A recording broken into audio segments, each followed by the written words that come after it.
नमस्कार, मैं हूँ प्रकाश और हम सब जुड़े हुए हैं गाइडलाइन कोचिंग के यूट्यूब चैनल से। हम लोग डिस्कस करने वाले हैं आज सेट नंबर 2 यानी एमसीक्यू का सेट नंबर 2 जो कि 2023 बोर्ड एग्जाम के लिए इम्पोर्टेंट सेट है। इसमें से मैग्नेटिक फील्ड है, अल्टरनेटिंग करंट है, फिर इलेक्ट्रोमैग्नेटिक वेव्स आएंगे और फिर फोटो इलेक्ट्रिक इफेक्ट के कुछ प्रमुख प्रश्न इसमें से जुड़े हुए हैं। इसके बाद में इसमें से दोनों तरह के प्रश्न हैं न्यूमेरिक्स, क्योंकि एक बात तो क्लियर है कि ऑब्जेक्टिव की संख्या यानी एमसीक्यू संख्या 35 है, 5 जो है वो वेरी शॉर्ट क्वेश्चन है, तो हर जगह थ्योरेटिकल क्वेश्चन तो आना संभव है नहीं, जिसकी वजह से कुछ न्यूमेरिकल जो है वो सेलेक्ट किए गए हैं और बारी बारी से उसका डिस्कशन चल रहा है। तो सीधा हम लोग समय न गवाते हुए सीधा चलते हैं प्रश्न की तरफ। पहला प्रश्न हो गया, सेट वायर ऑफ ये मैग्नेटिक इफेक्ट ऑफ करंट से जुड़ा हुआ है।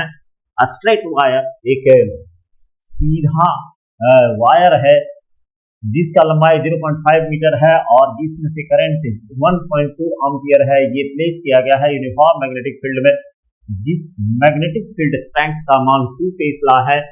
If the magnetic field is perpendicular to the length of the wire, the force acting on the wire is. सीधी सी बात समझना है कि जब हम लोग एक करंट कैरिंग वायर को यूनिफॉर्म मैग्नेटिक फील्ड में प्लेस करते हैं, जैसे मान लिया जाए ये यूनिफॉर्म मैग्नेटिक फील्ड है। यूनिफॉर्म मैग्नेटिक फील्ड में जब हम लोग क्रॉस का साइन देते हैं तो इसका मतलब हुआ इनटू द पेज यानी away from the side. Yes, away from the side. अब इसमें से क्या है कि एक स्ट्रेट वायर जो करंट कैरिंग वायर है, एक straight wire current carrying wire को प्लेस किया गया है और इसमें से मान लेते हैं आई करंट गया। तो फ्लेमिंग के लेफ्ट हैंड रूल के हिसाब से ये magnetic field into the panel यानी इनटू द पेज जाएगा। ये करंट का डायरेक्शन है और ये फोर्स ऊपर की तरफ काम करेगा ऐसे। ये रहा मैग्नेटिक फोर्स। एफ को यहां दर्शाया जाता है बी आई एल या आई एल बी जैसे लिखें, है ना, बी आई एल और ये रहा साइन थीटा। इसका मतलब ये हुआ कि फोर्स करंट कैरिंग कंडक्टर के ऊपर जो फोर्स लगेगा उसमें से 3 फैक्टर, इसमें से 4 फैक्टर इसमें से काम करते हैं। नंबर 1 अफेक्ट करेगा strength of magnetic field, amount of electric current flowing through the conductor, length of the conductor and orientation. Orientation मतलब कितना एंगल पर, अगर यही एक एंगल पर रखा हुआ रहेगा तो फोर्स का मान वेरी कर जाएगा। दोनों पर प्रश्न को सेलेक्ट किया गया है। सबसे पहले नंबर 1 में चलते हैं और ये सारा सूत्र में से यहाँ क्या बोला गया है कि लेंथ है 0.5, करंट का मान 1.2 और मैग्नेटिक फील्ड 2 टेस्ला है। परपेंडिकुलर दिया गया है यानी where theta is equal to दिया गया है कितना 90 डिग्री। इसका मतलब हुआ कि इसका मान 1 हो जाएगा। ये 1 किया हुआ है, देखिए एफ बाय बी ये जो है ये एल साइन थीटा है। अब यहां थीटा का value where theta is equal to 90 degree हो गया। देयरफॉर अब बचा क्या, F is equal to B I L. B का मान जैसे कि दिया गया है, बी का मान है 2 टेस्ला, 2 टेस्ला हो गया। ये करंट का मान 1.2 हो गया और फिर एल का मान 0.5 मीटर। हम लोग को कुछ करना ही नहीं, सीधा देखिए 5 गुनी 10 यानी ये हो गया आपका 1, क्योंकि यहाँ पॉइंट है और 1.2 इसका मतलब हुआ 1.2 न्यूटन आ गया। Put the data get the result, एकदम सिंपल सा है। तो ये आ गया आंसर। अब अगले प्रश्न की तरफ चलते हैं। अगला प्रश्न है एक स्ट्रेट वायर जो यहाँ पर अब इस पर एंगल का इस्तेमाल सीधा समझना है।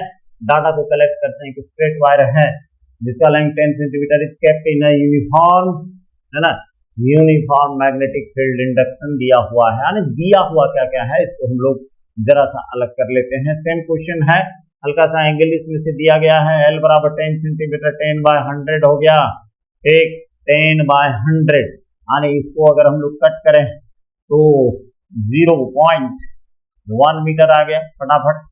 इसके बाद में बी का मान भी दिया हुआ है, बी का मान दिया हुआ है 0.02 टेस्ला और उसके बाद में ए का भी मान दिया हुआ है यानी ये आई का मान दिया हुआ है 5 एम्पियर, थीटा का वैल्यू दिया हुआ है 30 डिग्री। चलिए प्रश्न का ये रहा है ना। यहीं बैठकर सामने में देखते हैं, ये बी का मान 0.02 टेस्ला इंटू आई का मान हो गया 5 एम्पियर, 5 डायरेक्ट लिखते हैं ना 5, और एल का मान 0.1 हो गया, और इंटू साइन 30 डिग्री, तो साइन 30 डिग्री, और साइन 30 डिग्री का मान जी डायरेक्ट लिखते हैं, सबको जानेंगे, ये 1/2 होता है। इसको कट कर दीजिए, 0.02 आ गया।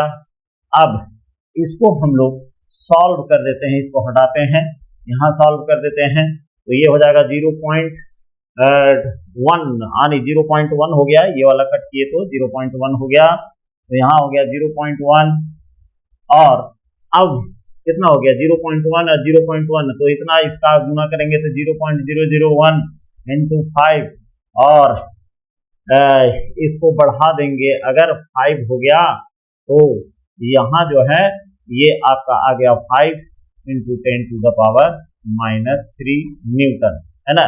5 into 10 to the power -3 newton, ये रहा, ये आपका आंसर आ गया। तो ऐसे सॉल्व कीजिए, या डायरेक्ट यहाँ ऐसे सॉल्व किया हुआ है, इस तरह से भी सॉल्व किया जा सकता है। ये दूसरा प्रश्न था, खाली 30 डिग्री इसमें से बढ़ाया गया था। नेक्स्ट क्वेश्चन करते हैं फटाफट। The force between two parallel conductor each of length 500 metre and distance 20 centimetre. कहा जा रहा है कि the force between two parallel conductor, प्रत्येक की लंबाई 500 मीटर है, ये एक दूसरे से 20 सेंटीमीटर पर रखा हुआ है, यहाँ फोर्स लग रहा है 10 न्यूटन का। यदि एक में करंट जो है वो दूसरे से डबल फ्लो कर रहा है, then values will be respectively, तो वैल्यूज का मान क्या होगा। एक बात जरा सा इसमें जाने के पहले, प्रॉब्लम में जाने के पहले हम लोग जरा सा एक काम कर लेते हैं, और ये काम है कि हम लोगों को ये पहले समझना पड़ेगा। एक मिनट, तीसरे नंबर में आते हैं। हाँ, तीसरा नंबर क्या होता है कि करंट कैरिंग कंडक्टर को जब हम लोग यूनिफॉर्म, यानी जैसे यहाँ हम लोग को पता चल गया कि अगर मैग्नेटिक फील्ड में हम लोग प्लेस करेंगे, जाहिर सी बात है ये फोर्स एक्सपीरियंस करेगा। लेकिन दो कंडक्टर अगर प्लेस किए गए हों, और ये दोनों कंडक्टर जो है एक बड़े लंबाई का है, यानी बड़े लंबाई कहने का मतलब long conductor up to infinite, तो सीधा बात यहाँ ये समझना है कि अगर मान लिया जाए ये कंडक्टर ये है, ये कंडक्टर 2 है, इसमें से करंट अगर I1 है और इसमें करंट अगर I2 है, तो मैग्नेटिक फील्ड 2 के वजह से, यानी यहाँ अगर हम लोग देखें राइट हैंड थंब रूल के अनुसार, तो 2 नंबर के मैग्नेटिक फील्ड के वजह से 1 फोर्स एक्सपीरियंस करेगा, और वो 2 नंबर जो है वो 1 के मैग्नेटिक फील्ड के वजह से फोर्स एक्सपीरियंस करेगा। और अगर दोनों में डायरेक्शन समान हो तो ये एक दूसरे को अट्रैक्ट करता है। यानी अगर ध्यान रहे, ये ऑब्जेक्टिव क्वेश्चन बन सकता है कि अगर 2 कंडक्टर्स हैं और दोनों एक दूसरे के पैरेलल है, और दोनों अगर एक दूसरे के पैरेलल है और दोनों में जो डायरेक्शन ऑफ करंट है वो सेम रहेगा, तो इसका मतलब हुआ कि ये अट्रैक्ट करेगा। क्या करेगा जी? अट्रैक्शन होगा। लेकिन अगर दोनों में से डायरेक्शन एक दूसरे के अपोजिट हो, हाँ नहीं, हम यहाँ बात कर रहे हैं कि अगर डायरेक्शन इसका अपोजिट कर दिया जाए, तो अपोजिट जब कर देंगे तो ये अट्रैक्शन नहीं बल्कि इसके जगह पर क्या हो जाएगा, रिपल्सन करना शुरू करेगा। यानी अगर डायरेक्शन अपोजिट हुआ तो ये रिपल्सन करना शुरू कर देता है। फोर्स दोनों पर जो है ये एक्सपीरियंस किया जाता है, वो लिखा जाता है फोर्स पर यूनिट लेंथ, क्योंकि ये लंबाई बहुत ज्यादा रहता है। और इसको हम लोग ऐसे निकाले थे, μ0 I1 I2 बाय 2 पाई r, जहां r हो गया distance between the 2 parallel conductor. उसी पर यह प्रश्न डाला गया है, जिसमें से यहाँ f बाय l है। जब आप सॉल्व करेंगे फाइनाइट लेंथ का रहेगा, तो आप यहाँ ऐसे कर सकते हैं, f is equal to μ0 I1 I2 l यहाँ ले आइए, ठीक, और डिवाइडेड बाय 2 पाई r। बस खाली सूत्र में बैठाना है, समझना है कि अगर दोनों में डायरेक्शन समान रहे तो एक दूसरे को रिपेल करेगा, अट्रैक्ट करेगा, और अगर दोनों में से करंट का डायरेक्शन अलग अलग रहे तो ये क्या करता है, रिपेल करता है, एक दूसरे से परे जाता है। दोनों बात में से एक ऑब्जेक्टिव क्वेश्चन हो सकता है। अब रहा यहाँ क्या क्या दिया हुआ है जी, तो फोर्स का मान दिया हुआ है, ये देखिए फोर्स दिया हुआ है, अच्छा, दूरी दोनों का दिया हुआ है, r बराबर 20 सेंटीमीटर, तो 20 बटा में क्या कर दीजिए 100, एक कट गया 0.2 मीटर आ गया। लेकिन एक कंडीशन एक बोल रहा है कि if the current in one conductor is double that of in another, तो यहाँ हम क्या किए हैं, मान लिया गया है कि I1 जो है वो I2 में जो करंट जा रहा है उसके डबल में। ये देखिए ये सूत्र रहा, सीधा बैठा देना है, mu naught I1 I2 L, यहाँ से इधर बाएं साइड से L ले गए हैं। अब इस जगह पर जो वैल्यू बैठाया गया है वो ध्यान रहे, क्योंकि म्यू नॉट का वैल्यू जो है म्यू नॉट बराबर 4 pi into 10 to the power -7 हो गया। I1 I2, तो I1 को हम लोग सीधे I2 लिख देते हैं, और ये I2 को यहाँ I2 लिख दिए, और I1 की जगह पर लिख देते हैं 2I2, और बटा में जो है L का मान भी दिया हुआ है 500 मीटर है, बड़ी लंबाई है 500 मीटर, और बटा में जो है वो है 2 पाई, और R का मान जो था 0.2 था। तो यहाँ देखिए ये वाला कट कर दिए हैं, ये वाला 2 दूनी 4 हो गया, तो 2 गुना 10 पर घाता -7 हो गया, और ये देखिए ये 500 हो गया।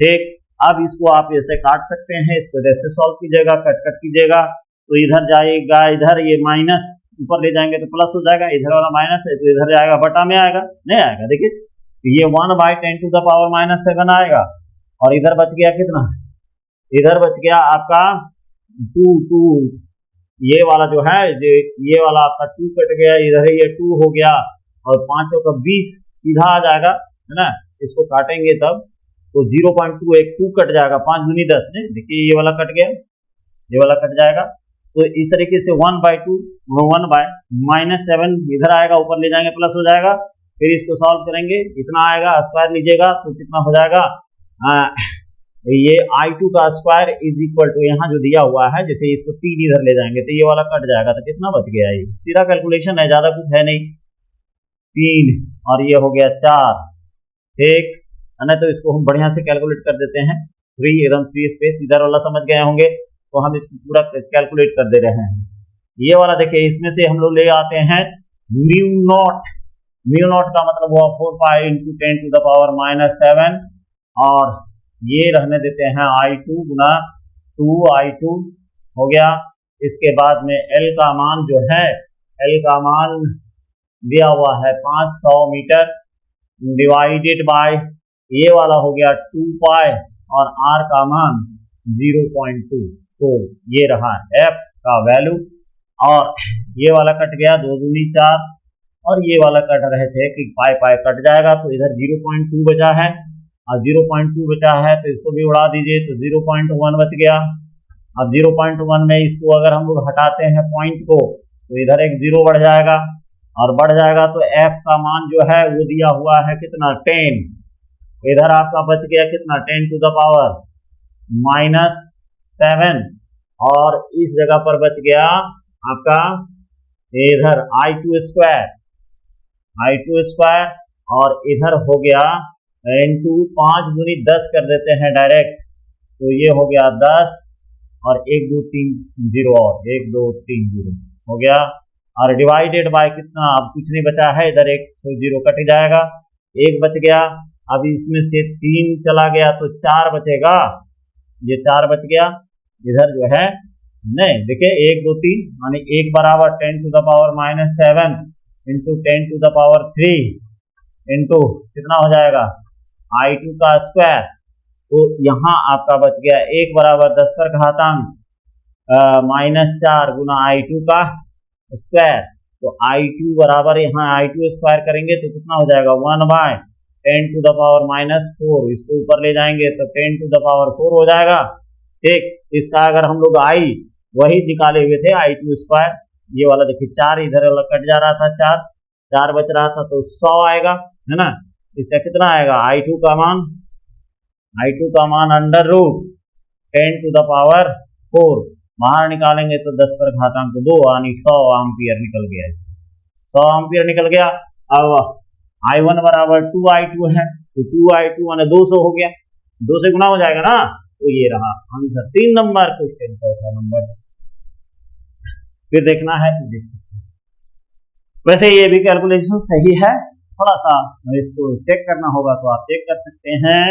अब आते हैं 4 नंबर में। 4 नंबर में ये 4 नंबर प्रश्न है, two long straight wire carrying current 5 ampere and 10 ampere in the same direction. जाहिर सी बात है ट्रैक्शन होगा जी 20 सेंटीमीटर, कितना 20 सेंटीमीटर पर है। तो फोर्स बिटवीन द वायर, इसमें फोर्स निकालने के लिए कहा है ना।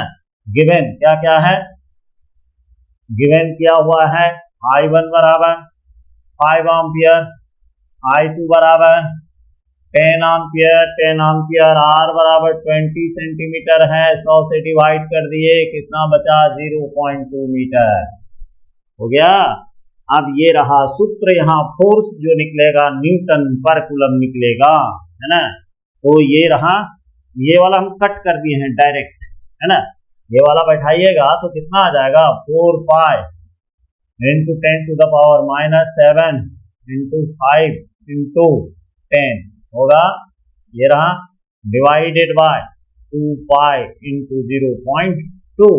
तो ये वाला हम कट कर दिए हैं, है ना, डायरेक्ट 2 लिख दिए, 2 into 10 to the power -7, 5 into 10 0.2। तो यहाँ आपका आंसर आ जाएगा, ये वाला हटा देते हैं, ये हो जाएगा, इधर से आ गया, एक कट गया तो 0 हो गया, ये 2 कैंसिल हो गया, 5 में यानी 7 में 2 चला गया तो आ गया 5 गुना 10 पर घातांक 2 माइनस हो गया -5 न्यूटन पर कूलम। और अट्रैक्टिव होगा क्योंकि डायरेक्शन एक ही है भाई साहब, दोनों का डायरेक्शन एक ही है, ये वाला आंसर सही है।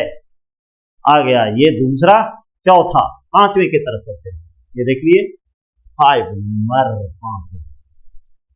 अल्टरनेटिंग करंट, एक बात ध्यान रहे, अल्टरनेटिंग करंट में से ये इलेक्ट्रोमैग्नेटिक इंडक्शन इसका बेसिक्स है, और इसमें से कुछ बातें जो है जैसे साइनसोइडल इक्वेशन, अब इसमें IRMS बराबर, ये ध्यान रखना पड़ेगा आपको, पीक वैल्यू बाय √2 VRMS बराबर हो जाएगा पीक वोल्टेज बाय √2। अगर मान लिया जाए सर्किट ओपन है, बाहर में स्विच जोड़े हुए हैं और सर्किट स्विच ऑन किया हुआ है, तब ये होगा। अगर ऑफ है तो यही हम लोग E base RMS is equal to E base naught by √2, जहां ये पीक करंट कहलाता है, एम्पलीट्यूड करंट कहलाता है, पीक वोल्टेज कहलाता है, एम्पलीट्यूड वोल्टेज कहलाता है, एम्पलीट्यूड EMF कहा जाएगा। अब इसमें से देखिए ये वाला जो वैल्यू है ना, ये वाला, हाँ, इसको वर्चुअल वैल्यू भी कहते हैं, है ना, अपरेंट वैल्यू भी बाएं साइड में जिसमें RMS लगा हुआ है। एक लंबा सा चैप्टर है, बहुत इंटरेस्टिंग चैप्टर है। तो इसमें से बोल रहा है कि ऐसी सर्किट है जिसका RMS value is related to peak value, तो हम वही फॉर्मूले लिख दिए भाई, तो ये तो हो गया, ये वाला है आंसर सही, तो सब कोई जानते होंगे। चलिए प्रश्न नंबर 8, द पीक वोल्टेज, इसको हटाते हैं, इसका यहाँ कोई मतलब नहीं है। एक तो सीधा आते हैं, peak voltage of 220 volt AC mains, यानी दिया हुआ है पीक वैल्यू निकालना है, ये RMS दिया हुआ है, AC दिया हुआ होगा तो RMS दिया हुआ रहेगा, क्योंकि पीक जो होता है ना वो डायरेक्ट करंट है, DC वोल्टेज बताता है। तो यहाँ जैसे हो गया VRMS का मान क्या होता है जी, तो V0 बाय √2, तो V0 बराबर क्या हो जाएगा VRMS और गुना में √2, खाली पुट द डाटा 220 √2, इसको गुना कीजिएगा 311 वोल्ट, ये रहा आंसर। अगले प्रश्न की तरफ, the peak value of AC दिया हुआ है, ये देखिए I0 का वैल्यू दिया हुआ है, गिवन I0 का वैल्यू 2√2 एम्पियर दिया हुआ, IRMS का मान पूछ रहा है, तो IRMS का मान होता है I0 अपॉन √2, I0 का वैल्यू दिया हुआ है, देखिए कितना 2√2, ये दोनों गया 2 एम्पियर का है। देख लीजिए ये रहा 7वां प्रश्न। 8वें की तरफ, 8वां में एक जनरेटर है, produces voltage that is given by, देखिए क्या है, ये साइनसोइडल एक्सप्रेशन से देता है, ठीक, साइनसोइडल एक्सप्रेशन, आर्मेचर जो है वो घूमता है और उसमें से जो time rate of change of magnetic flux link करता है उसी की वजह से इंड्यूस्ड ईएमएफ मिलता है। तो इसमें साइनसोइडल सारे एक्सप्रेशंस आते हैं, जैसे V बराबर आया V not sine omega T, है ना। I बराबर क्या हो जाएगा I not sine omega T. यही जब सर्किट में आता है L circuit, C circuit, R circuit, series से LCR सर्किट, LR सर्किट, तो इसमें से दोनों ये फेजर्स कहलाते हैं V और I, और इन्हीं दोनों के बीच में युद्ध होता रहता है। कोई आगे पीछे के लीड कर गया, कोई लैग कर गया, पीछे छूट गया, कोई आगे चला गया। अब रहा यहाँ ओमेगा, देखिए हम सर्कुलर ट्रैक पर चलता है। एक बात ध्यान रखिएगा, एक गोल घूमेगा। गोल घूमेगा कहने का मतलब ओमेगा का यहाँ कंसेप्ट लगेगा थीटा बाई टी। पूरे चक्कर में अगर घूमेगा तो कितना एंगल लगा जी 2 पाई, और ये रहा टी। 1 बाई टी बराबर होता है फ्रीक्वेंसी। तो यहाँ हम लोग ऐसे लिखते हैं 2 पाई एफ, 2 पाई एफ, ये पाई और ये रहा एफ। तो ये साइनसोइडल एक्सप्रेशन है। अब इस जगह पर कह रहा है कि भाई एक ऐसी जनरेटर है जो प्रोड्यूस करता है वोल्टेज, और ये वोल्टेज दिया जा रहा है V बराबर V not sine omega T. V not की जगह पर कितना है 240, फटाफट भेड़िए, टाइम नहीं, और ये रहा ओमेगा टी की जगह, हो गया। अब इसमें से पूछ रहा है what is second the frequency and RMS voltage पूछ रहा है ना। तो ओमेगा बराबर अभी तुरंत देखिए 2 पाई एफ, है ना। अब 2 पाई एफ में देखिए ओमेगा के जगह पर, ओमेगा टी की जगह पर है, ओमेगा टी की जगह पर 120 टी है, टी कैंसिल हो जाएगा। इसका मतलब ओमेगा का मान कितना निकला 120। ये देखिए यहाँ निकाल के आपको दिखा दिया गया है, ठीक। अब एफ का मान यहां से अगर हम लोग देखें तो 120 बराबर कितना हो जाएगा 2 पाई एफ, यानी एफ बराबर कितना हो जाएगा 120 बाई 2 पाई। कट करके यहाँ 22/7 लिखने वन है, या नहीं तो 3 पॉइंट जैसे करना है ये वाला कट कर दीजिएगा, ठीक है। ये वाला कट कर दीजिए, 260 हो गया, और फिर ये 11 हो गया, ये 30 हो गया, ऊपर जाएगा तो ये हो जाएगा 30 21 210/11। अब इसको डिवाइड कीजिएगा, है ना, तो ये लगभग 19 हट जाएगा।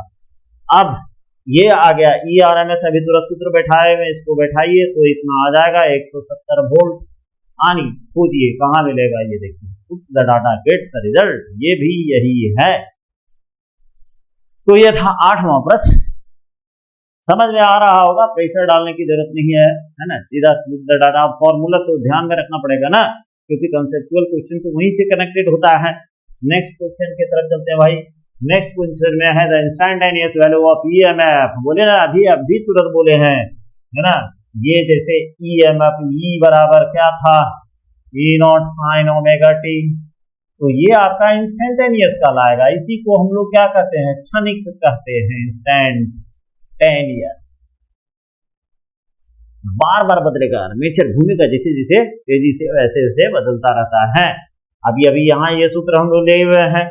अब इस जगह पर देखिए क्या है, और ERMS पूछा है ना, ये बोल रहा है ना कि the instantaneous value of EMF and current in AC circuit आप दोनों दिया हुआ है, तो हम लोग को इससे कोई लेना देना नहीं, क्योंकि करंट से क्वेश्चन पूछा ही नहीं, लंबाई केवल बढ़ा देगा। The RMS value of EMF will be, अब यहाँ आपका जैसे दिया हुआ है तो यहाँ देखना है फटाक से, जैसे दिया हुआ है गिवन, क्या दिया हुआ है जी, E इज इक्वल टू कितना है, तो E not sine omega T. अब जरा फटाफट यहाँ देखिए दिया हुआ कितना है, E बराबर E नोट की जगह पर है 1.414 साइन हो गया, और यहाँ हो गया ओमेगा टी की जगह पर लंबा चौड़ा पूरा किया हुआ है π/4, है ना। तो इस तरह का इक्वेशन जो है कॉम्पिटिटिव एग्जाम वगैरह में आता है। फिलहाल यहाँ E नॉट की जगह पर इतना है, नजर आ रहा होगा, तो यहाँ E नॉट /√2 हो गया। अब इस जगह पर देखिए बैठा दिए हैं E नॉट का मान, जब यहाँ ऐसे भी दे सकते हैं ERMS, अरे भाई ये एकदम आसान है। E नॉट का वैल्यू देखिए 1.414 डिवाइडेड बाय √2। अब √2 का भी मान उतना ही होता है, ये वाला √2 का मान है, √2/√2 कट गया, 1 नाउ दिए 1 वोल्ट, 1 वोल्ट, 1 वोल्ट। तो 1 थोड़ा सा, 1 मिनट, 1 वोल्ट कहाँ है, 1 वोल्ट 1 वोल्ट, ये आंसर आ गया। चलिए नेक्स्ट क्वेश्चन की तरफ चलते हैं और नेक्स्ट क्वेश्चन है 10 नंबर। ठीक, in a circuit the frequency is f is equal to 1000 by 2 pi hertz and the inductance is 2 Henry, then reactance will be। देखिए एक बात समझिए कि जो तीन प्रमुख बेसिक सर्किट है इसी का, एक है पहले वाले को कहा गया आर सर्किट जिसमें रजिस्टर केवल होगा, जिसमें इंडक्टर होगा उसको एल सर्किट कहा जाता है ना, और जिसमें से कैपेसिटर होगा उसको सी सर्किट बोला जाता है। सिंपल है कि इसमें से क्या है, एक इंडक्टर लगा हुआ है, इंडक्टर लगा हुआ है और ये कनेक्ट किया गया है किससे, तो एसी के सोर्स से।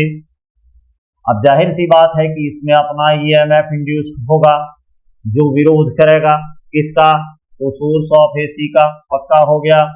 इसी विरोध को, सोर्स ऑफ एसी, इसी विरोध को क्या कहा जाता है, तो इसी को कहा जाता है inductive reactance. And opposition offered by inductor against of electric current is known as inductive क्या रिएक्टेंस। और इंडक्टिव रिएक्टेंस का नोटेशन होता है x by L, x base L, और इसको दर्शाया जाता है ओमेगा एल।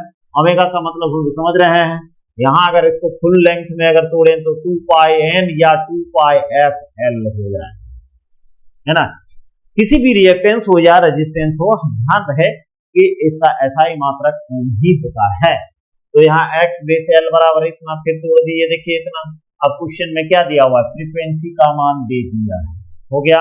अच्छा, एल का भी मान दे दिया है, ये वाला जो है एल खाली बैठा देना है, 2 पाई 100 बाई 2 पाई गया, ये देखिए ये पूरा कट गया, ये भी कट गया, ये आ गया 2000 ओम। तो ये आसानी से निकल जाएगा। फिर अगले प्रश्न की तरफ चलते हैं। Instantaneous value of EMF and current in AC circuit are, दोनों दिया हुआ है, हालांकि इसकी जरूरत नहीं है ना। ये रिपीट हो गया है क्वेश्चन, अभी तुरंत हम लोग बनाए हुए हैं। 1 वोल्ट पीछे देख लीजिएगा, ठीक, एक क्वेश्चन और रिपीट हुआ है, तो ये वाला ठीक। उसके बदले दूसरा प्रश्न है जो अगले सेट में डाला हुआ है, तो अगले सेट में हम लोग देख लेंगे। आगे चलते हैं, द सोर्स ऑफ, ये वाला क्वेश्चन थोड़ा सा ध्यान देना है। इसमें से क्या है, 13 नंबर क्वेश्चन, इसमें कैपेसिटर जुड़ा हुआ है। कैपेसिटर किससे जुड़ा हुआ है, सोर्स ऑफ एसी से जुड़ा हुआ है। ये रहा, फटाफट इसको देखते हैं। ये भी क्या करेगा, विरोध करता है, यानी यहां जो विरोध करेगा, opposition offered by the capacitor against of alternating current और इज नॉन एज, इसी को कैपेसिटिव रिएक्टेंस कहते हैं। और इसको हम लोग एक्स बेस सी बराबर 1 बाय ओमेगा सी करते हैं। ओमेगा का मान कितना होता है जी, तो 2 पाई एफ होता है, यहां बैठा देंगे तो हो जाएगा 1 बाई 2 पाई एफ सी हो गया। देखिए आगे, अब इसी में बैठा देना value 1 by omega C F C हो गया 1। अब यहाँ दिया हुआ है ना, हम लोग को कुछ नहीं करना है, ये दिया हुआ 5 माइक्रोकूलम माइक्रोफेराड, तो ये हो जाएगा -8 हो गया। Farad is the SI unit of capacity. अच्छा, रिएक्टेंस का भी मान दिया हुआ है, यानी एक्स बेस सी हो गया। ये देखिए एक्स बेस सी तोड़ने का भी जरूरत, यानी एक्स बेस सी हो गया, एक्स बेस सी। तो ये रहा सूत्र, यहाँ 1000 बैठा दीजिए, 2 पाई एफ, एफ का मान निकालना है। इसको आप अगर सॉल्व करेंगे, ठीक, ये देखिए एफ यहीं डायरेक्ट ऊपर ले गए, ये वाला यहीं ले गए ऊपर। अब ये आ गया इधर 2 पाई 1000 है ना, और into 1000 into 5 into 10 to the power -6, 5 दूनी 10, फिर 1 2 3 4, तो -2 बचेगा जी, -2 पाई बचेगा, -2 को ले जाएंगे 100 बटा पाई हर्ट्ज, कहाँ गया, ये रहा। सिंपल, सीधा कैलकुलेशन, सिंपल आंसर। ये था क्वेश्चन नंबर 13। आगे जो है उसकी तरफ चलते हैं। 14 number, the inductance of resistance less coil is 0 point, नहीं यहाँ इंडक्टेंस दिया हुआ है, ये देखिए इतना दिया हुआ है, एल का वैल्यू है in the coil, the value of AC current का मान दिया हुआ है, आई का वैल्यू, हालांकि इसकी जरूरत नहीं पड़ेगी, फ्रीक्वेंसी दिया हुआ है, एफ का मान दे दिया है, रिएक्टेंस का वैल्यू इतना होता है 2 × 22/7 हो गया, 50 गुना 0.5 है ना, 0.5, तो आप इसको गुना करेंगे, ये वाला आंसर आ जाएगा।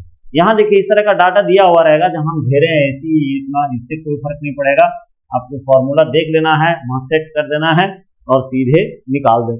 कोई जरूरी नहीं है कि दिया हुआ जो है डाटा में वो सारे के सारे जो है यूज हो, तो वहां थोड़ी सी सावधानी की जरूरत है। 15 नंबर में आते हैं, ये सीरीज एलसीआर सर्किट होता है ना। सीरीज एलसीआर सर्किट कहने का मतलब हुआ कि इसमें से सारे जो सर्किट्स के पार्ट होते हैं, जैसे इंडक्टर जुड़ा हुआ होगा सीरीज में, फिर कैपेसिटर जुड़ा हुआ होगा, फिर रजिस्टर जुड़ा होगा, और ये सब एसी सोर्स से जुड़ा हुआ होता है।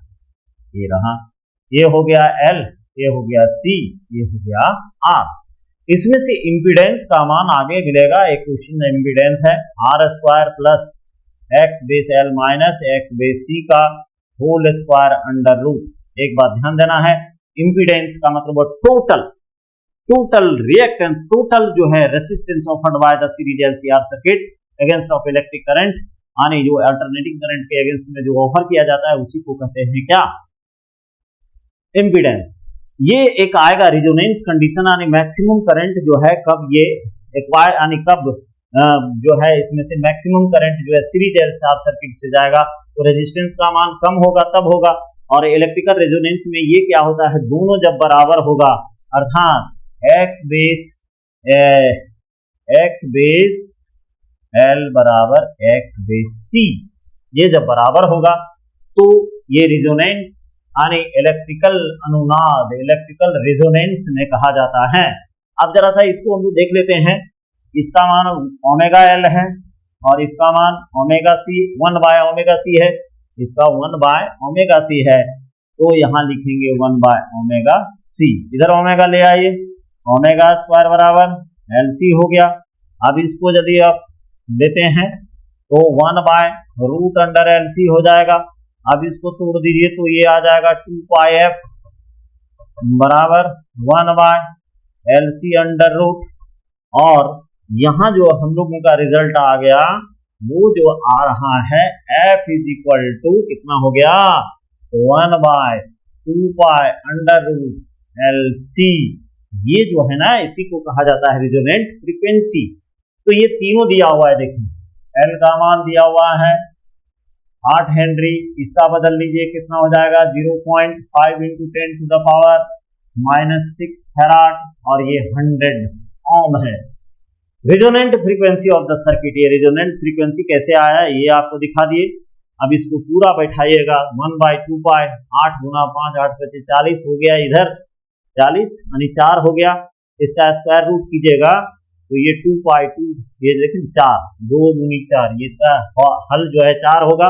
ये -6 है तो -6 है, बाहर निकलेगा -3 और ऊपर जाएगा तो ये 1000 हो जाएगा, 2π × ये रहा।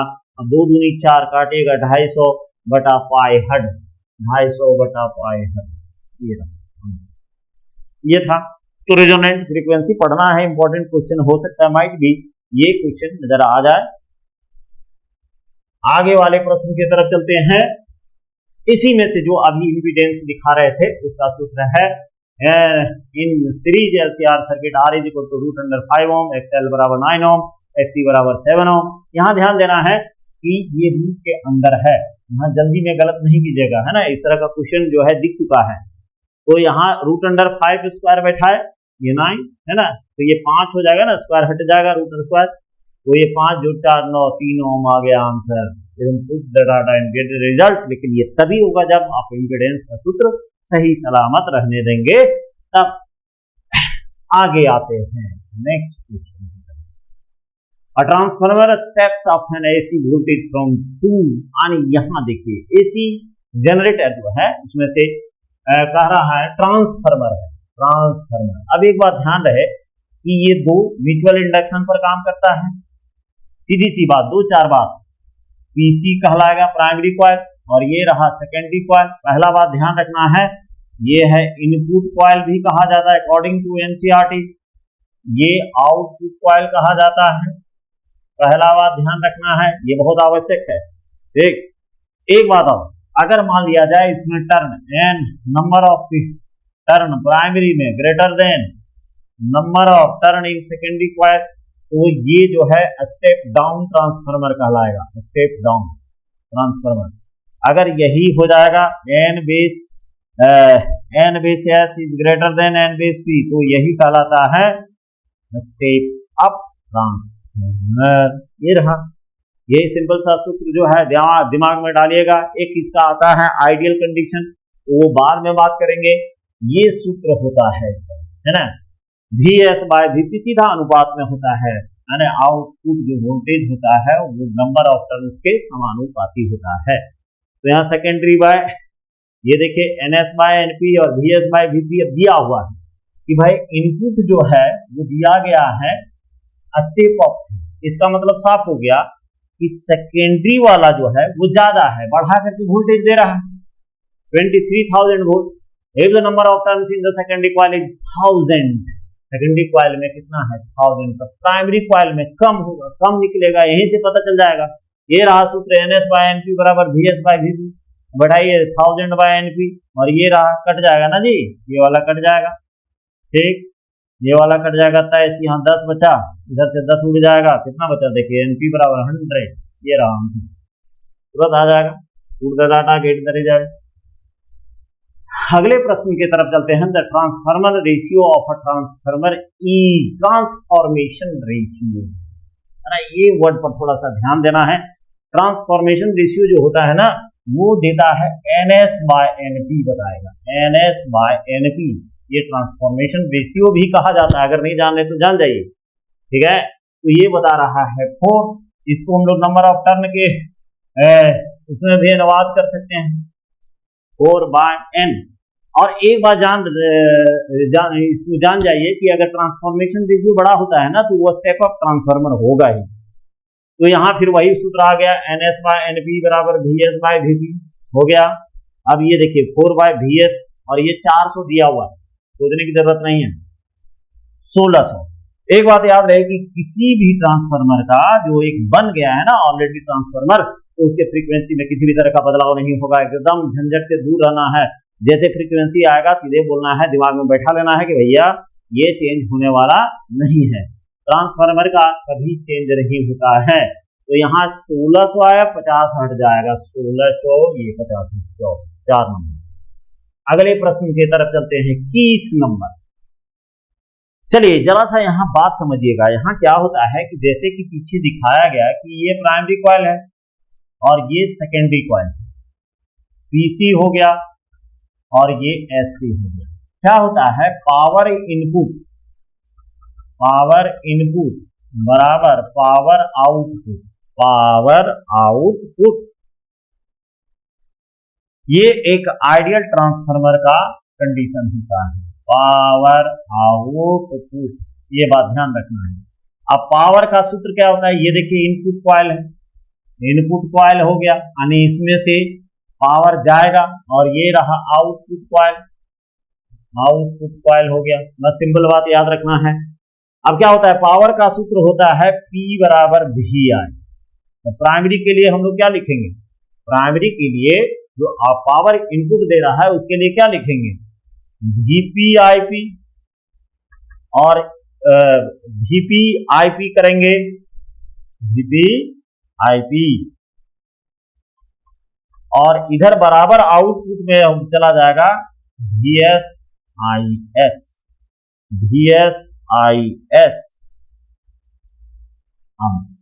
यहां से सारा खेल जो है वो खेला जाएगा, है ना। तो इसको ध्यान में रखना है, जैसे जैसे जरूरत पड़ेगा वैसे वैसे हम लोग यूज करते चले जाएंगे।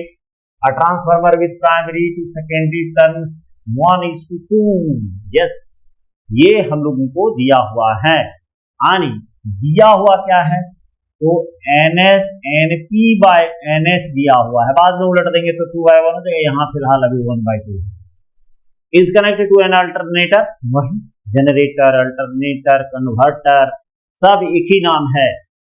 Of voltage 200 volt, a current of 4 ampere is flowing through the primary coil, IP का मान दिया हुआ है, ये वाला हो गया IP, ये वाला हो गया VP, प्राइमरी कॉइल है, VP का मान दिया हुआ है और ये रेशियो दिया हुआ, उसको पलट देंगे, ये वाला सूत्र जो पीछे से था उसको लेकर के आते हैं, तो NS बाय NP कर देंगे तो उलट जाएगा, 2/1 हो जाएगा, एंड VS बाय VP हो जाएगा। VP का मान दिया हुआ है 200, है ना, 200 बैठा दीजिए, 2 दूनी 400 आ गया, एक आ गया वोल्टेज। इसके बाद जरा सा यहाँ ध्यान देना है कि अगर इसको हम लोग देखें तो यहाँ क्या हो जाएगा, VS by VP, VS by, इसको ले जा रहे हैं उधर, तो ये इधर आएगा, तो IP बाय IS हो जाएगा। ये देखिए, अब इसमें से क्या करना है, ये सूत्र को हमेशा, जैसे यहाँ VS by VP, VS by VP बराबर NS बाय NP है, NS बाय NP, तो यहाँ उलट जाएगा ना, देखिए ऐसे NS बाय NP, क्योंकि ये तो समान रेशियो में SS PP, तो ये उल्टा है VS, यूनिवर्सली पर देख रहे हैं VS, तो VS और यहाँ हम लोग को जोड़ना है N के टर्म में, तो N के टर्म में ऐसे लिखा हुआ है, NS बाय NP बराबर VS बाय VP बराबर IP बाय IS, हो गया यही खेल। अब ये वाला बैठाइए, ठीक, ये 2:1 है, ये 4:1, वो IS निकालना है, 2 दूनी क्या हो जाएगा जी 4, अब इसको क्रॉस करेंगे तो IS का मान कितना आ गया, 2 एम्पियर, यानी 2 एम्पियर के बराबर हो जाएगा।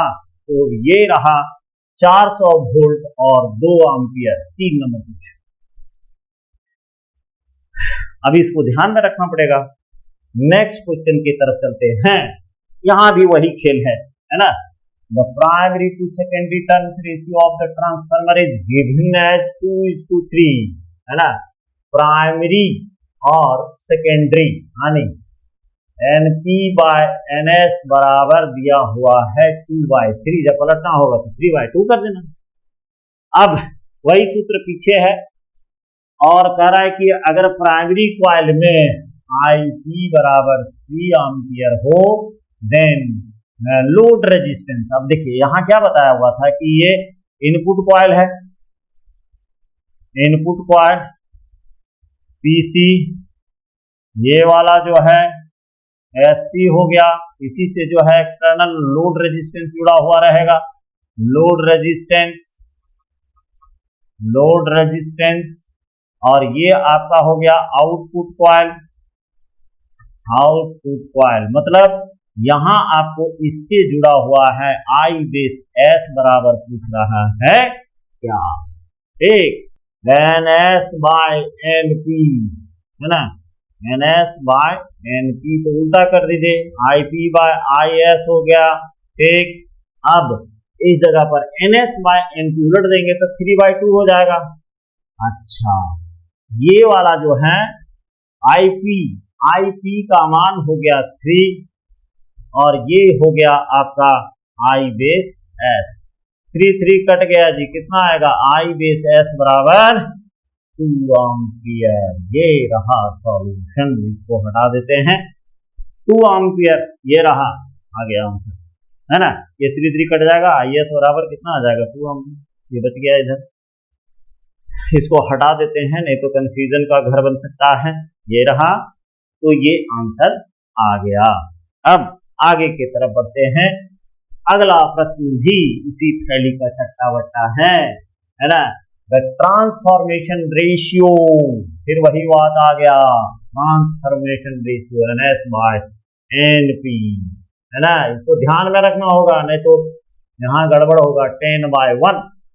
If the primary voltage is, ये रहा VP का मान दिया हुआ है, एक प्राइमरी वोल्टेज इज 4 यानी 440 वोल्ट सेकेंडरी ईएमएफ पूछ रहा है।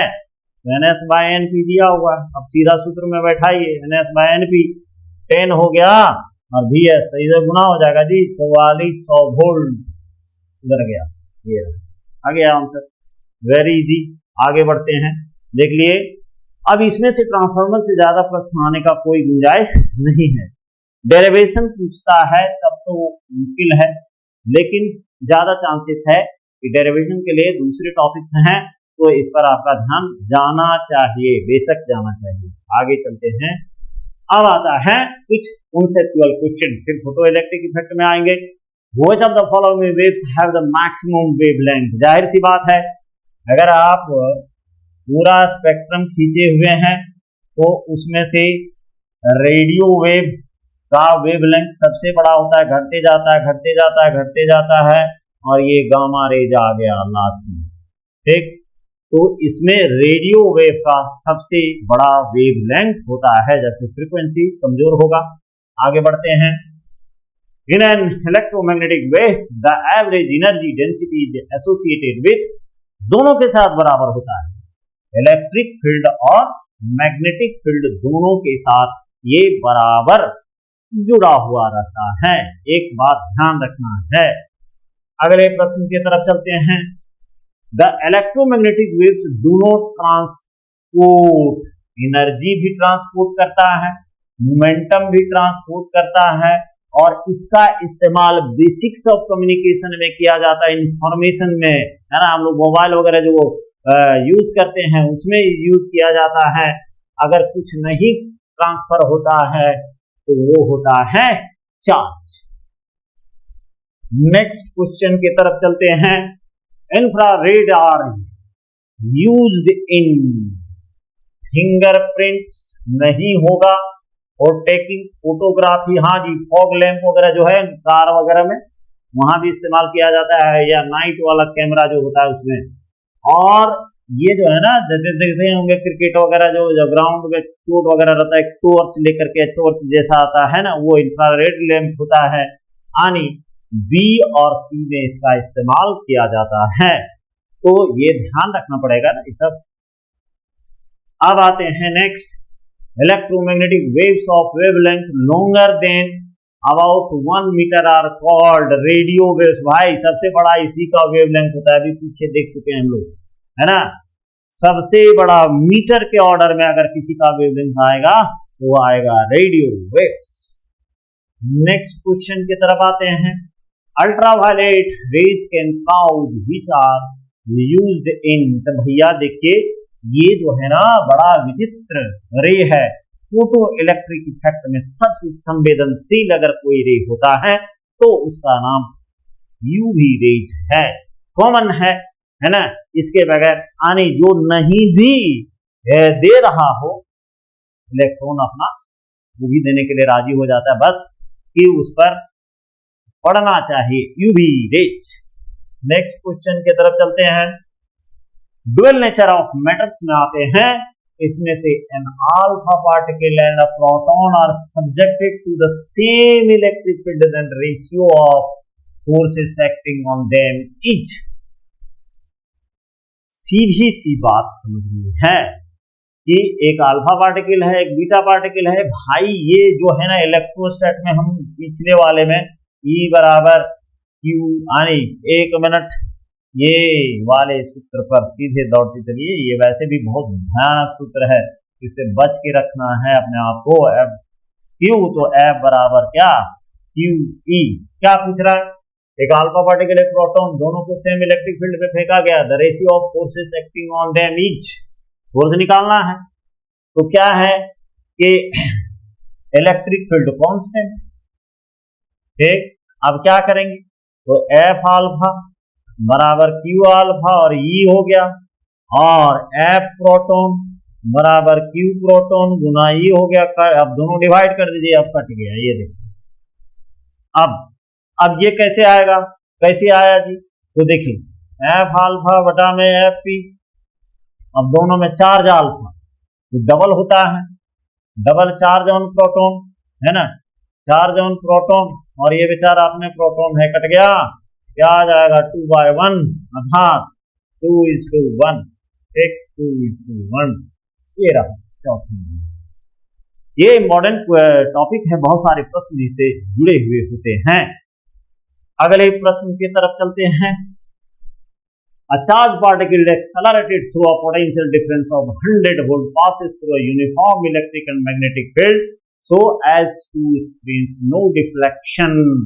वैसे भी इलेक्ट्रोमैग्नेटिक फील्ड से इलेक्ट्रोमैग्नेटिक वेव्स जब इलेक्ट्रिक फील्ड और मैग्नेटिक फील्ड से गुजरते हैं तो इसका बेसिक प्रॉपर्टी है कि कुछ नहीं हो सकता। एक बात और, इसका वेलोसिटी का मान जो होता है ना मीडियम में, वो E/v होता है। वैक्यूम में अगर चलें तो वैक्यूम में इलेक्ट्रोमैग्नेटिक वेव्स लाइट के स्पीड से चलता है और C बराबर amplitude electric field by amplitude magnetic field, ये रहता है। तो ये हो सकता है क्वेश्चन नजर आ जाए, है ना, तैयार रहिएगा। अब यहाँ क्वेश्चन है कि एक चार्ज पार्टिकल है जो एक्सेलरेट करवाया गया पोटेंशियल के 100 volt, passes through uniform electric and magnetic field, और ये इलेक्ट्रोमैग्नेटिक यहाँ जो है इलेक्ट्रिक और मैग्नेटिक फील्ड से पास करवाया गया, कोई डिफ्लेक्शन नहीं है। जबकि इलेक्ट्रिक फील्ड का मान इतना था, मैग्नेटिक फील्ड का मान ये हो गया। Then the specific charge is E/m का रेशियो निकालना। कोई बात नहीं, ये सूत्र है when an electric field electron experiences no deflection in the presence of electric field then magnetic field, तो वेलोसिटी का मान E/v अभी बताया गया है तुरंत। फिर आगे की तरफ देखिए सॉल्व कर दिए, इसमें हम ज्यादा समय नहीं लेते सुनेंगे भाई। E बराबर हो जाएगा, है ना, E बराबर QV। वैसे W बराबर होता है ना, इस पोटेंशियल से निकालिए सबसे अच्छा, है ना। एक मिनट, V बराबर W/Q और W बराबर क्या हो गया QV। इलेक्ट्रिक फील्ड है भाई, तो ये एनर्जी की तरह काम करेगा और यहाँ हो जाएगा 12mv² बराबर, यहाँ Q भी बड़ा लिखेगा नहीं तो कंफ्यूजन हो जाएगा। AMI ये वाला निकालना है ना, तो Q/m का रेशियो निकालने के लिए हम लोगों को क्या करना पड़ेगा, ऐसा करते हैं ना, ये हाफ और m/q कर देते हैं और यहाँ हो गया v²/v हो जाएगा। अब इसको उधर पूरा का पूरा ले जाइए, वही हम यहाँ किए हुए हैं। E/m कर दिए, यानी चार्ज बाय, उलट देंगे इसको, ये देखिए, ये देखिए Q/m इधर ले आए हैं, v²/2v। यानी यहां जरा सा समझना है तो इसको ऐसे कर देते हैं, ये देखिए, ये वाला तो बात समझ में आ गई। अब इसको Q/m ऐसे कीजिए, हाफ v² बराबर Q/m और ये रहा कैपिटल V। अब क्या किया गया है कि V का वैल्यू हम लोग को पता है। V का वैल्यू कितना है, पीछे मुड़ के देखिए, V का वैल्यू है E/v। तो यहां जो है बैठा देना है 1/2 E/v का होल स्क्वायर बराबर Q/m और गुना कैपिटल V। अब इसको जैसे स्प्लिट करेंगे तो क्या हो जाएगा, E²/v² गुना V हो जाएगा बराबर Q/m। इसी को यहां लिखा जाएगा E/m बराबर E² और ये 2 रह गया ना, 2 VV², ये रहा। इसी को स्पेसिफिक चार्ज जो का है वो कहा जाता है, जो कि यहाँ पूछा गया था, स्पेसिफिक चार्ज H। तो यहाँ जो है सीधा बैठा दिया गया। अब आप आराम से बैठाइए, ये देखिए E² 15 एकदम तोड़ के लिखे हुए 15 × 10⁻6 दोबारा स्क्वायर कर दिए हैं। यहाँ भी V² का वही हालत किया गया है। इसके बाद कट कुट कीजिएगा, साफ मिला जुला करके एकदम 3 दूनी 6 ये गया, एक पार्ट इसका साफ हो गया, 5 दिया 15, 5 दिया 15 हो गया। अब ये 2 जीरो ऊपर जाएगा तो 6 बचा और 2 जीरो कट जाएगा, ये 2 जीरो कट गया, है ना। तो 9/9 गुना 10⁻4 4/2 तो 4.5 हुआ जी। ये देखिए कूलम पर kg, ये रहा आंसर। पीछे मुड़ के देखते हैं कहां कहां है, ये रहा इसमें। इसके बाद चलते हैं, देख लीजिएगा इसको एक बार, है ना। अगर आ गया तो 3 नंबर में आएगा, ध्यान रहे 3 नंबर में ये क्वेश्चन आने वाला अगर है तो 3 नंबर में आएगा, सावधान रहना है, सोना नहीं है। When the incident wavelength are lambda and lambda by 2, the kinetic energies of the photoelectrons are E and 2E. The work function of metal is 0. बेशक 0 होगा जी, है ना। आइंस्टीन के फोटो इलेक्ट्रिक इक्वेशन में बोला गया है कि एच न्यू बराबर भाई वर्क फंक्शन बटा प्लस काइनेटिक एनर्जी। इसमें से यही बोला गया है कि जब एक सुटेबल फ्रीक्वेंसी का लाइट हम लोग फॉल करवाते हैं किसी भी मेटलिक सरफेस पर, तो उसमें से पहला पार्ट जो फोटोन, पहला तो फोटोन एक ऐसा चॉकलेट है जिसको कि तोड़ के नहीं खाया जा सकता, इलेक्ट्रॉन को निगलना पड़ेगा। भूखड़ इलेक्ट्रॉन रहेगा तो मुश्किल से वो जो है सतह पर आएगा, स्पेस मोशन में नहीं आएगा। इसका मतलब हुआ इसमें जो एनर्जी खर्च हुआ उसको बैरियर तोड़ने में, आने सतह पर आने में, उसी को वर्क फंक्शन कहा जाता है। रेस्ट बचेगा, काइनेटिक एनर्जी में वेस्ट होगा ये एनर्जी।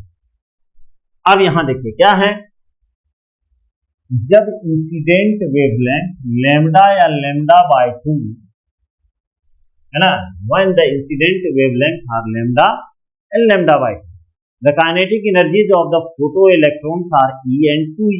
यानी जब लैम्डा था तो E हो गया, जब लैम्डा बाय 2 था तो 2E हो गया।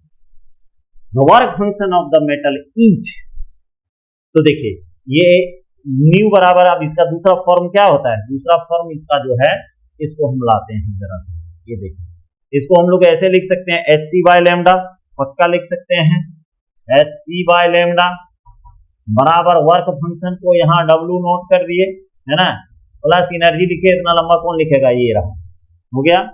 अब इसमें क्या है, अकॉर्डिंग टू आइंस्टीन इक्वेशन इसको बैठा सकते हैं, एच सी बाय लैम्डा बराबर ये इक्वेशन आ गया, इसको ई लिख दिए, एक बार लैम्डा बाय 2 है। अब कुछ नहीं करना है, इक्वेशन 1 में 2 से मल्टीप्लाई कर देंगे, यानी इक्वेशन 1 गुना 2, तो 2 से गुना कीजिएगा तो कितना हो जाएगा, देखिए 2 से गुना अगर हम लोग कर देते हैं तो इसमें कितना आ जाएगा, ये equation 1 with 2 and subtraction from 2, तो इसको 2 से गुना करेंगे तो जाहिर सी बात है ये 2 हो जाएगा, ये 2 हो जाएगा, ये 2 हो जाएगा, और ये वाला 2 हो गया, ऊपर चला जाएगा ये वाला हट करके। अब इसमें से जब हम लोग इसको घटाएंगे तो ये माइनस माइनस माइनस हो गया। अब जरा घटा करके देखिए तो क्या हो जाएगा, ये साफ हो गया इधर, ठीक है। इसके बाद ये भी गया, तो 2W नॉट बराबर 0, तो W नॉट बराबर भी क्या हो जाएगा, 0 हो जाएगा। ऊपर वहां इंस्ट्रक्शन दिया हुआ है, समीकरण को बना ही सकते हैं, तो ये रहा आंसर 0। तो थोड़ा ध्यान देना है, ये क्वेश्चन खतरनाक बन सकता है क्योंकि इसमें 0 आंसर होगा, सामने में इंस्ट्रक्ट किया गया है, यहाँ करके भी हम दिखा दिए हैं। अब बारी है आगे के तरफ जाने का, 35 नंबर। ये आसान प्रश्न है और इसमें से देखिए कभी भी जब आए ना E बराबर एच सी बाय लैम्डा, है ना, H C by lambda, H C by lambda, तो ये वाला कैलकुलेट करके अगर इसमें से 12,400 इलेक्ट्रॉन वोल्ट, ठीक है, ये एनर्जी के फॉर्म में आएगा, बटा में लैम्डा हो गया। अगर लैम्डा निकालना है तो फिर आपको दूसरे पक्ष में जाना होगा, ये वाला खाली याद रखना है, ये रिजल्ट इसी में सब निकल जाएगा। अब photon incident on metal of photo electric work function 2.2 electron volt reduce photo electron of maximum kinetic energy. एक फोटोन है, फोटोन इंसिडेंट एक फोटोन है जो कि मेटल सरफेस पर गिरा, जिसका वर्क फंक्शन तो इंपॉर्टेंट है ना, वर्क फंक्शन ध्यान में रखना पड़ेगा। 2 electron volt produced photo electron वहां से निकाल लेता है, यानी मेटल सरफेस पर जब ये पड़ता है तो यहाँ से इलेक्ट्रॉन इजेक्ट करवा लेता है, और काइनेटिक एनर्जी माने इतना इजेक्ट खाली सतह पर नहीं, उसको काइनेटिक एनर्जी 2 इलेक्ट्रॉन वोल्ट दे देता है। The wavelength associated with the photon each. अब देखिए E बराबर W बाई प्लस E होता है, 2 electron volt 4 electron volt, E बराबर H लैम्डा, और E बराबर ये वाला बोले इलेक्ट्रॉन वोल्ट में आ जाएगा, अब ये लेमडा बराबर इधर लाएंगे तो ये भी इलेक्ट्रॉन वोल्ट, ये भी इलेक्ट्रॉन वोल्ट कट जाएगा। अब 4 से काटिए, 4 तिया 12, 4 एकम 4, इतना ये एंगस्ट्रम में आ जाएगा। ये वाला सूत्र ध्यान रखना है ना, ये वाला बहुत इंपॉर्टेंट है, डबल टिक किया हुआ तुरंत बना देगा ऑब्जेक्टिव क्वेश्चन। नहीं याद है बस गड़बड़ हो जाए। अगले प्रश्न की तरफ चलते हैं। The kinetic energy of photoelectron ejected from metal surface by light of wavelength 2000 angstrom ranges from 0 to इसका देखिए क्या है कि काइनेटिक एनर्जी जो निकल रहा है ना मेटल सरफेस से, तो उसका वेवलेंथ जो है वो 2000 एंगस्ट्रॉम दिया हुआ है और एनर्जी का मान 0 से 3.2 गुना 10⁻⁻⁰ जूल तक पहुंच जाता है। The stopping potential will be equal to, है ना, तो याद कीजिए, है ना, थोड़ा सा जो 1 मिनट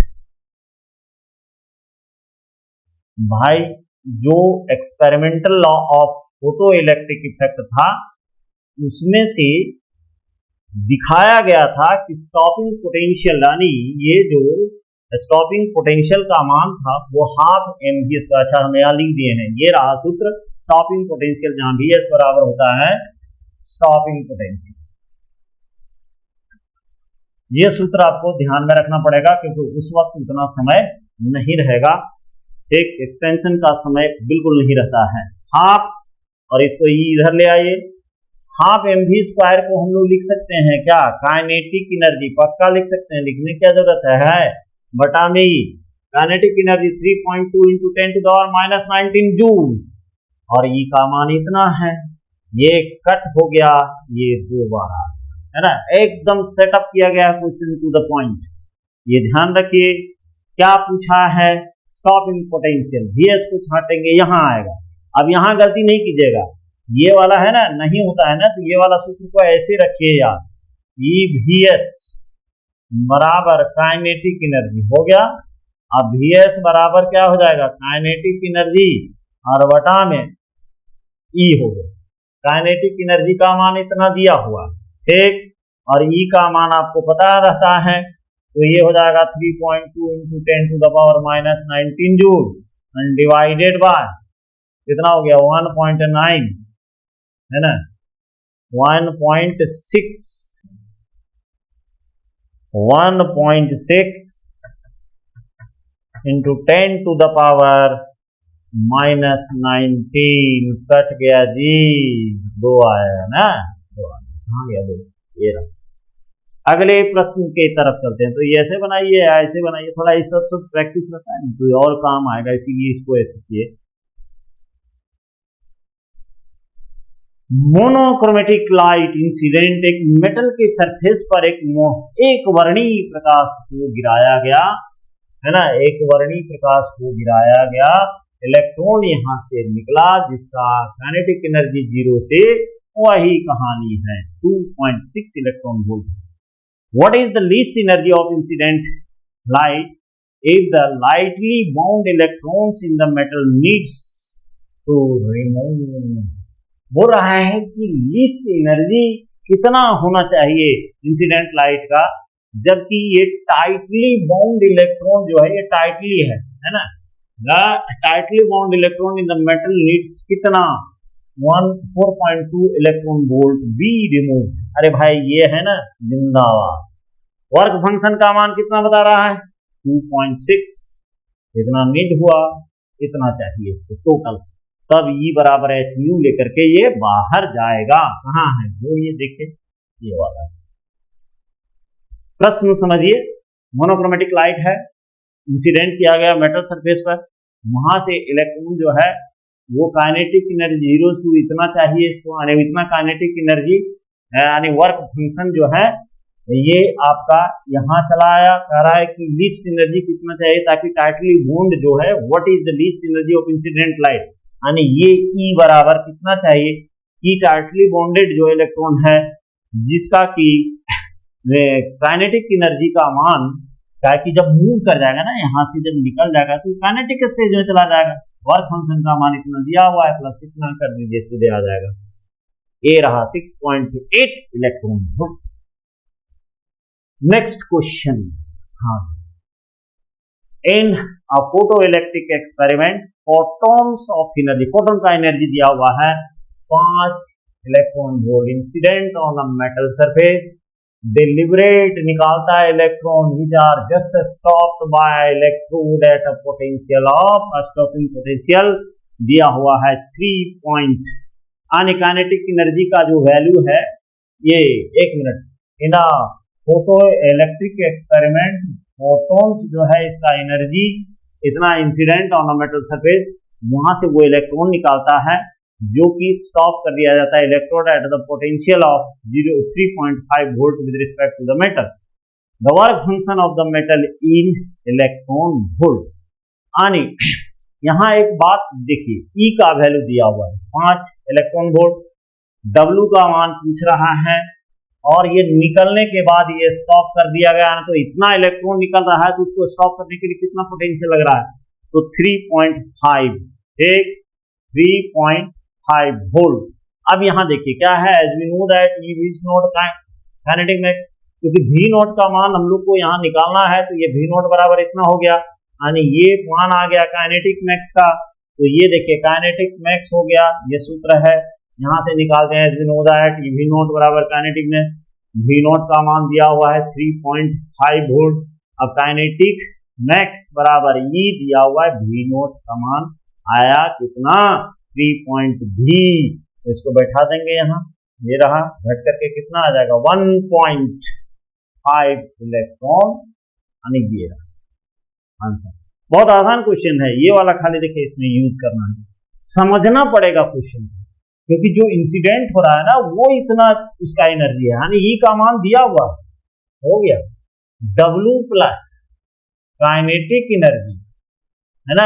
अब काइनेटिक एनर्जी का मान यहाँ जो है ना कह रहा है स्टॉपिंग वोल्टेज दिया हुआ है, स्टॉपिंग, एक जो एक्सपेरिमेंट था वो पढ़ना बहुत जरूरी था, ये वाला जो था, ये देखिए यहाँ एक लगा हुआ था, यहाँ एक्सचेंज ओवर स्विच था, इधर जो था है ना, इधर वाला जो था, इसमें यहाँ से इलेक्ट्रॉन इजेक्ट कर रहा था, और जब हम लोग इसको टर्मिनल को नेगेटिव वाला पॉजिटिव, जैसे ये था कैथोड, ये था एनोड, और जब हम लोग इसको यहाँ बदल दिए थे है ना, अगर पढ़े होंगे थोड़ा बहुत, तो इधर वाला जो है ना, इधर नेगेटिव जब कर दिया गया था और इधर वाला पॉजिटिव जब कर दिया, तो इलेक्ट्रॉन निकल रहा था, लेकिन ये इधर पहुंच नहीं रहा था, यहाँ सीधा फॉल कर रहा था, लेकिन ये इलेक्ट्रॉन का एनर्जी मैक्सिमम था, तो उसी से इसको निकाला गया है।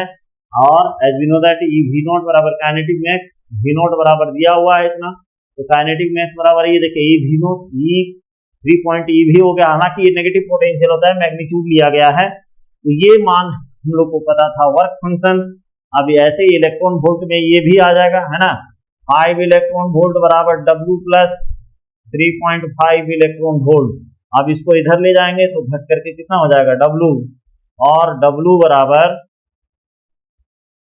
एक मिनट, और W बराबर 5 electron volt, 5 electron volt, 5 electron volt minus 3.5 electron volt, तो 1.5 इलेक्ट्रॉन वोल्ट आ गया आंसर, यही तो है 1.5 electron volt. Experimental law of photo electric effect पढ़ना जरूरी था। चलिए लास्ट प्रश्न है इसका, है ना, 35 नंबर।